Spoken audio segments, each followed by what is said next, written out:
Pinalayas sa loob ng mamahaling beauty salon ang isang babae dahil sa kanyang maitim na itsura. Pero nang makabalik siya sa loob at nang malaman nila kung sino talaga ang babaeng ito, lahat sila ay nagulat at siguradong hindi ka maniniwala sa mga susunod na mangyayari. Sa isang tahimik na hapon, ang babaeng si Mary na merong 42 taong gulang na, isa siyang babae na merong maitim na balat, ay pumasok sa isang sopistikadong beauty salon na matatagpuan sa isa sa pinaka-eleganteng parte ng kanilang syudad. Nakasuot siya ng isang simpleng kasuotan ngunit may tuturing ding elegante habang naglalakad siya papunta sa receptionist. Ang salon na ito ay kilala dahil sa mga bigatin nilang kliyente at talaga namang napakabongga ng dekorasyon sa loob dito na kung saan ay napupuno nga ito ng maliliwanag at kumikintab ng mga salamin at komportableng mga armchairs.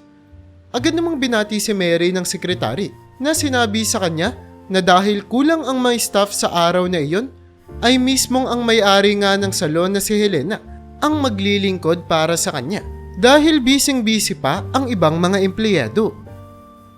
Ganun ba? Sige, naiintindihan ko, maghihintay na lang muna ako dito.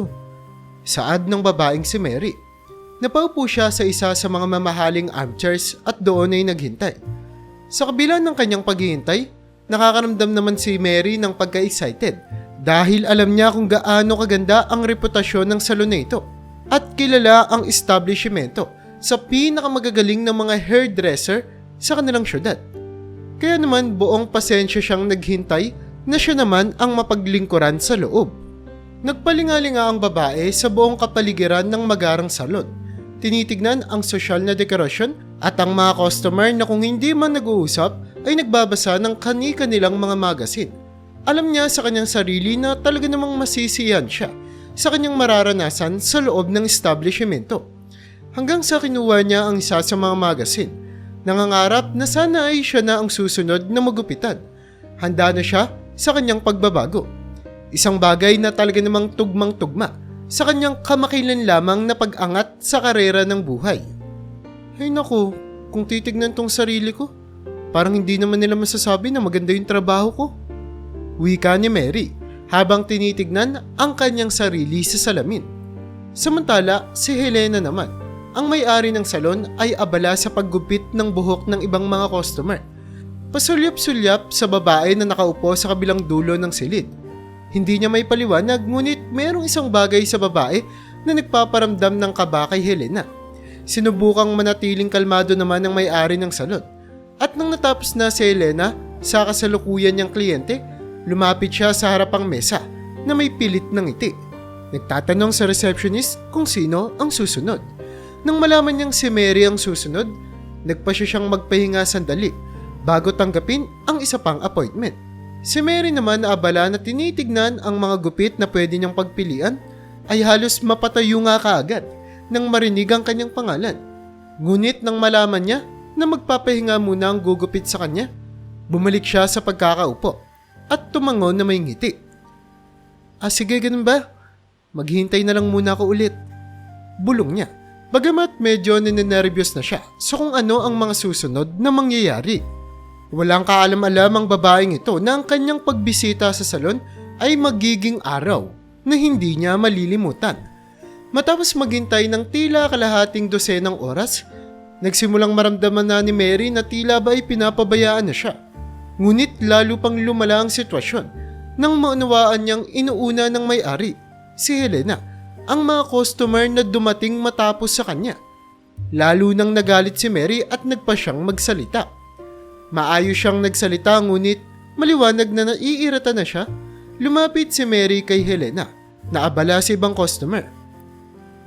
Excuse me ma'am, simula niya. Matagal na kasi akong naghihintay kanina pa. At ako naman yung nauna dito kaysa sa mga customer na inaasikaso nyo ngayon. Kailan nyo ba ako aasikasuhin? May mahahalagang gagawin pa ako eh. Pero kahit na seryoso si Mary sa pagtatanong, ay halos hindi nga siya tignan ni Helena at nagbigay lamang ito ng isang bastos at pagtanggi na sagot. Ay pasensya ka na ha, hindi kita napansin. Kailangan mo munang maghintay ulit doon. Abala pa ako dito. Nang sabihin ito ni Helena ay nakaramdam na ng kaunting galit si Mary. Kaya naman sumagot ito sa kanya. Ano? Anong hindi mo ako napansin? Kanina mo pang alam na naghihintay ako dito. Pinagloloko mo ba ako? Ang sagot ni Helena ay puno ng kasamaan. Itinigil niya ang kanyang ginagawa. Lumapit kay Mary na may matinding tono at masamang ekspresyon. Kahit maghintay ka pa ng buong araw, hindi kita aasikasuhin. Saad ng babae. Nabigla at nasaktan si Mary, kaya naman napaatras siya. Hindi makapaniwala sa mga narinig niya. Ano? Bakit? Bakit hindi? Nang walang kahihiyan, ibinato ni Helena ang isang lubusang nakakasuklam na komento. Alam mo bakit?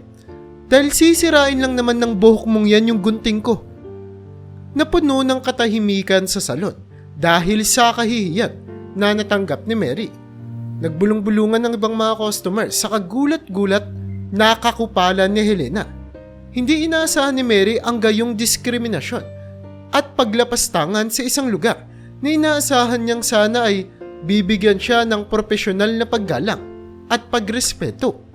Lalo nga lamang lumala ang sitwasyon habang ang pangmamiliit ni Helena ay naging napakalinaw at isa ito sa mga sensitibong issue na madalas na kinakaharap ng maraming mga tao na may maitim na balat sa araw-araw.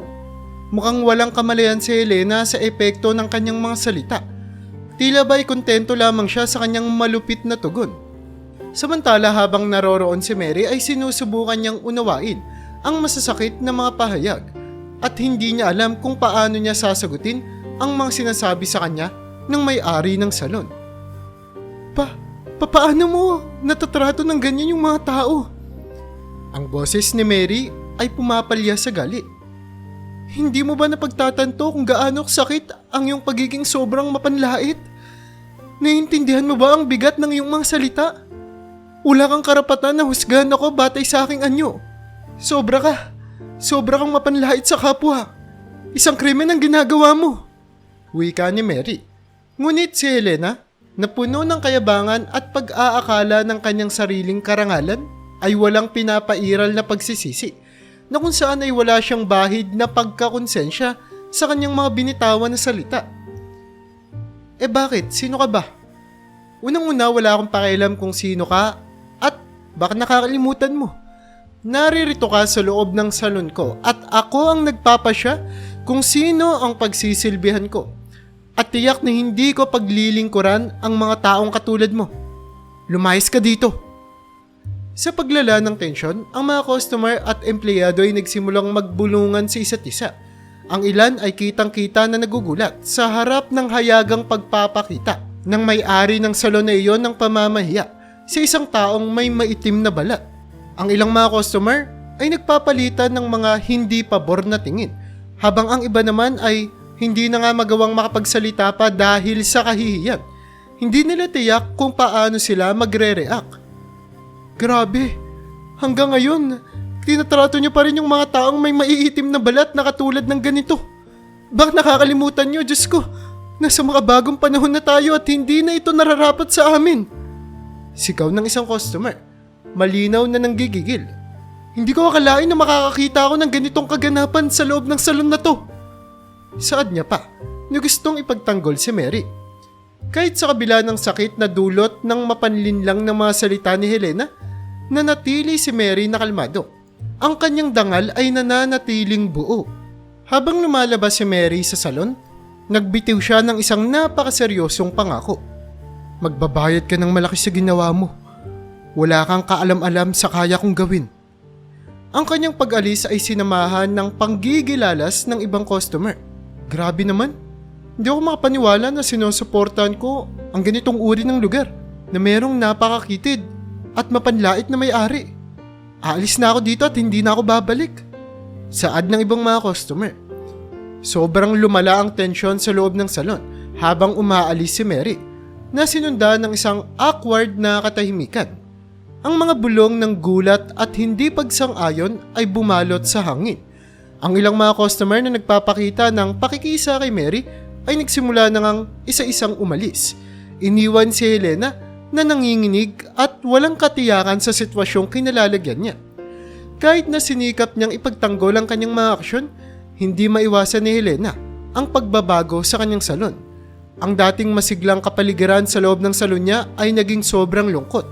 Pati na ang kanyang kasalukuyang kliyente ay tila naghahangad na makatakas sa hindi komportableng tensyon. Ang insidente ay nag-iwan ng pangmatagalang epekto sa parehong si Helena at sa mga saksi dito na nagpakita sa lahat ng kanyang diskriminasyon. Humigit kumulang kalahating oras ang makalipas, bumalik si Mary sa salon. Ngayon kasama ang isang film group. Habang kumukuha ng mga eksena, siya ay nagpahayag laban sa diskriminasyon na kanyang naranasan sa loob. Nandito ako ngayon sa St. Georgina Beauty Salon kung saan ay pinagdududahan at usap-usapan ng diskriminasyon sa loob.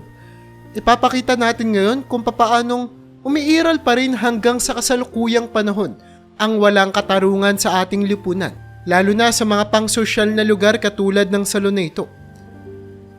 Sa malakas na hakbang na ito, nagsimula si Mary na lumaban, laban sa kawalan ng katarungan na kanyang naranasan. Wala siyang balak na palagpasin lamang ang mga naging aksyon ni Helena patungo sa kanya. At nang tuluyan na ngang magkagulo sa entrance ng salon, dito na lumabas ang totoong galit ni Helena at ang kanyang pag-aalboroto ay gumulat sa kanyang mga customer maging sa kanyang mga staff. Anong ginagawa mo dito?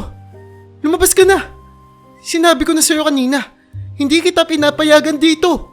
Sigaw niya. Nababalot ng galit ang kanyang boses. Ngunit nanatiling kalmado si Mary na nagpakilala sa kanyang sarili ng mahinahon. I'm glad to see you again. Ako nga pala si Mary Santori. Narito ako para personal na idokumento ang diskriminasyon na aking naranasan. Sigurado akong hindi ka makakalusot dito. Gayunpaman nang marinig ni Helena ang pangalan ni Mary, biglang nagbago ang kanyang pag-uugali. Mukhang natakot siya at ang iba sa salon ay hindi rin makapaniwala. Hindi pwede siya ay...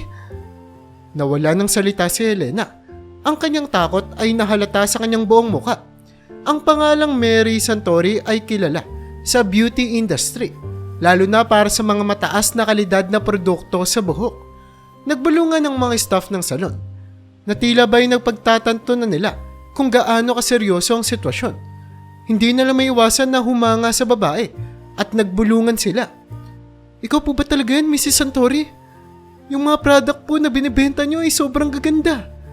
Nagpalita ng mabulong ang mga customer. O Diyos ko po, pinaalis ng may-ari si Mary Santori. Malaking problema na ito para sa kanya. Hindi ako makapaghintay na makita kung paano niya ito haharapin. Saad ng ibang mga customer na nasa labas. Napagtanto nga ni Helena ang kanyang malaking pagkakamali. Desperadong sumubok na humingi ng tawad sa babae. Tila ba inilamon siya ng kahihiyan sa kanyang buong katawan. Pakiusap, Mrs. Santori, patawarin niyo po ako. Wala akong kaalam-alam kung sino ka. Isa itong napakalaking pagkakamali lamang. Sobrang laking pagsisisi ko dahil sa abalang naidulot ko sa inyo. Ngunit hindi basta-bastang pinatawad ni Mary si Helena. Matatag siyang tumitig sa mga mata nito. Ngayon nagsisisi ka na. Akala mo ba ang pagsisisi ay makapagliligtas sa iyong mga naging panlalait at nakadidiring pag-uugali? Alam mo Helena, ngayong araw hindi lang ako ang iyong nilapastangan, kundi pati na rin ang lahat ng iyong mga customer na may maitim na balat. Habang ang film crew naman na kasama ni Mary ay maingat at detalyadong nire-record ang bawat sandali habang nakikipag-usap si Mary sa salon, na kung saan ay binibigyang diin ng babae ang kahalagahan ng pagrespeto at pantay-pantay na pagtrato sa mga customer, anuman ang itsura o kulay ng balat ng mga ito. Alam mo Helena, hindi ko lubos na maunawaan kung papaanong ang isang tao na katulad mo ay magbibigay ng negatibo at lapastangang komento tungkol sa aking buhok. Tapos iisipin mo na pagbibigyan lang kita sa mga sinabi mo sa akin? Lalo na ngayong alam mo kung sino ako, iniisip mo ba talaga na ganun-ganun lang akong kalabanin? Ha? Hindi ko naman matatanggi yung mga salitang binitawan mo sa akin kanina. Sobra ko talaga yung dinamdam. Batay lamang sa aking itsura. Sasabihin mo yun sa akin At ngayon na humingi ka ng tawad, umaasa ka na parang magic lang, babalik na sa normal ang lahat. Helena, nag-iisip ka ba? Ngayon ay nalulunod na sa kahiyan at pagsisisi, kaya naman napaurong si Helena. Lubos na nauunawaan ang bigat ng kanyang pagkakamali. Patuloy lang naman ang pag-video ng mga kamera sa paligid na nagdodokumento sa pangyayari na magiging isang matibay na ebidensya bilang panlaban sa diskriminasyon. May mga personal din naman akong problema, Mary.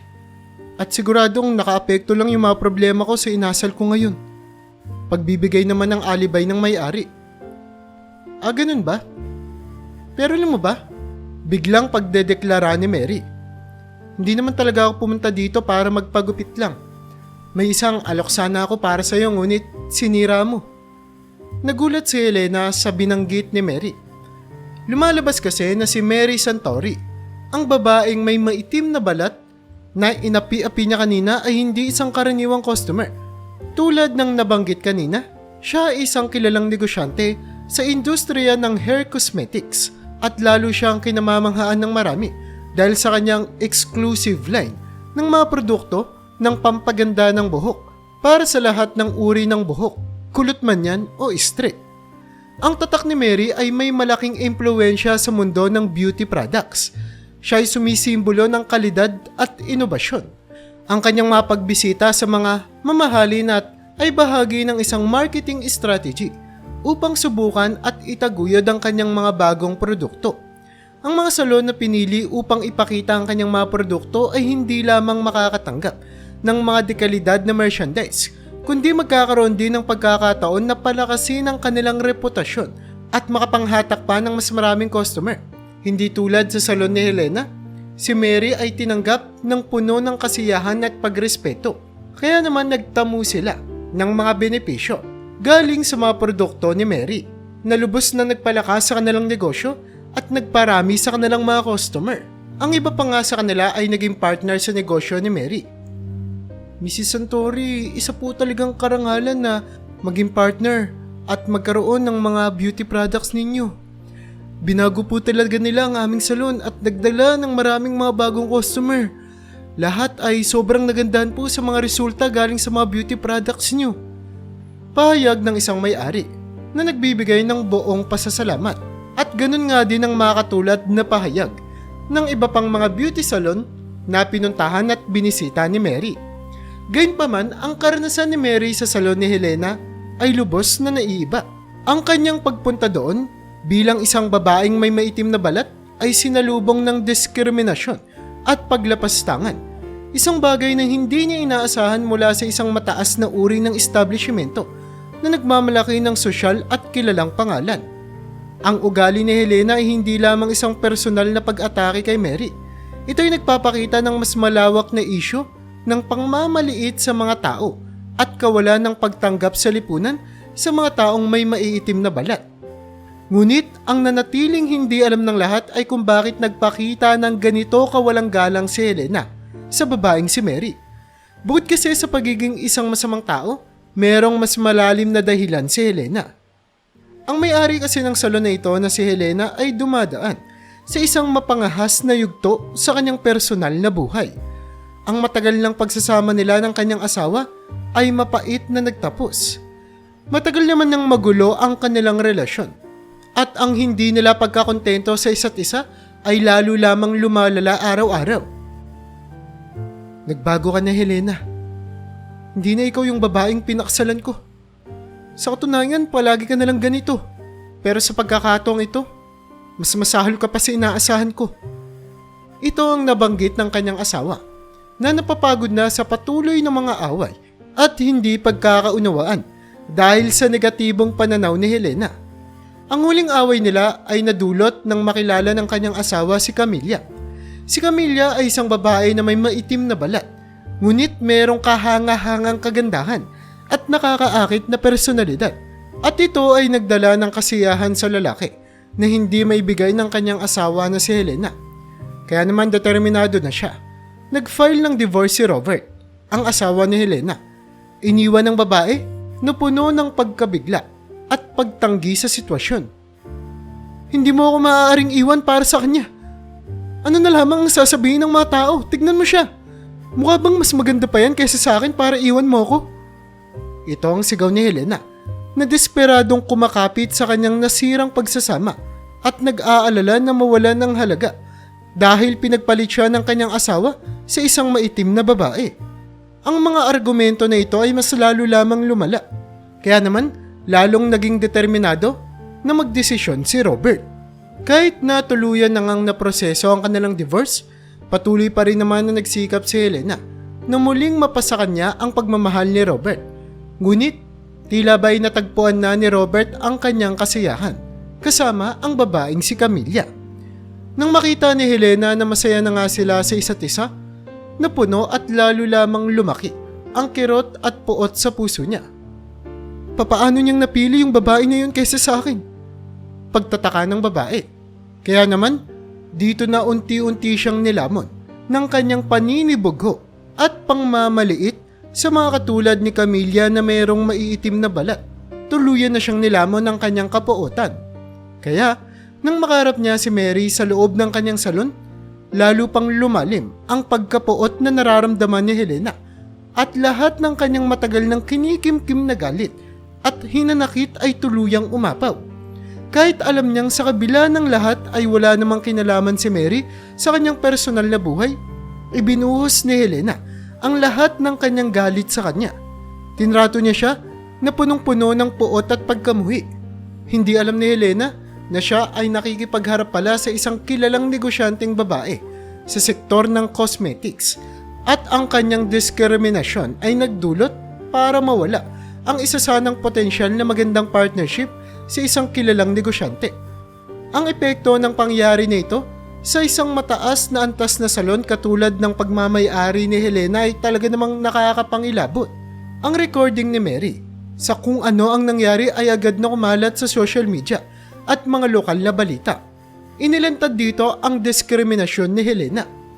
Ang komunidad ay nagkaisa para suportahan si Mary, nagpapahayag ng pagkakaisa at pagkamuhi sa ginawang kilos ni Helena. Ang mga customer na dating dumadayo sa salon ni Helena ay unti-unti na ngang nag-cancel ng kanilang mga appointment at lumalayo na sila sa establishmento. Ang mga partners at suppliers ay pinutol na rin ang kanilang ugnayan kay Helena, kaya naman mabilis na kumonte ang customer base ng salon. Pati na rin ang kanyang mga empleyado ay tuluyan na ring nag-resign bilang pagpapakita ng protesta. Walang suporta at ang kanyang reputasyon ay nadungisan na. Nahihirapan si Helena na panatilihin ang kanyang salon. Matapos ang mga linggong paglaban, kinikailangan niya ng aminin ang kanyang pagkatalo at tuluyan ng isara ang mga pinto ng tuluyan. Ang pagkalugi ng salon nila ay isang malinaw na patunay at aral para kay Helena tungkol sa mga bunga ng kanyang mapanghusgang mga aksyon. Para naman kay Mary Santori, hindi man naging maganda ang karanasan niya sa salon, ay pinuri naman siya ng napakaraming mga tao dahil sa paglaban niya sa diskriminasyon at pagpapakita niya ng pantay-pantay na pagtingin at respeto. Sa katunayan niyan, bukod sa hindi nga nadungisan ang reputasyon ng babaeng si Mary Santori, matapos ng insidenteng ito ay patuloy lamang na umunlad ang kanyang brand habang patuloy niyang ipinopromote ang pagtanggap at pagkakaisa sa ating lipunan, anuman ang itsura at katayuan mo sa ating komunidad. Kaya naman kung nagustuhan mo ang storya natin ngayon ay huwag mo naman kalimutang mag-like. Pindutin mo na rin ang subscribe button para makagawa pa tayo ng ganito kagagandang mga istorya sa susunod pang mga araw.